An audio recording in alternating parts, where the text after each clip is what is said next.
RSS சங்க பரிவார கூட்டங்களும் H ராஜாவும் அயோத்தி திருப்பரங்குன்றத்தில் இருந்து நாம் யுத்தத்தை துவங்கி விடுவோம், அயோத்தி ஆகிவிட்டது, அயோத்தி வந்து விட்டது என்று சொல்லி காட்டுகின்றார்கள்.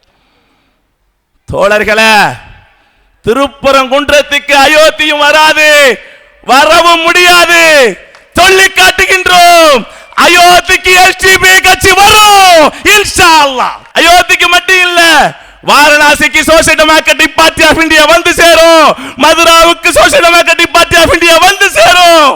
உத்தரப்பிரதேச மாநிலத்தில் இப்பொழுது தற்பொழுது நடைமுறையில் உள்ளாட்சி பிரதிநிதிகளாக 3 மாவட்ட கவுன்சிலர்களை social democratic party of India கிடைத்திருக்கிறது என்பதை நினைவுபடுத்துகின்றேன். கொஞ்சம் தாயா, இங்க வராத அயோத்தி, நாங்க அங்க வருவோம். எஸ்டிபி கட்சி வரும், அயோத்திக்கு வரும், மதுராவுக்கு வரும், வாரணாசிக்கும் வரும். கொஞ்சம் பொறுத்து.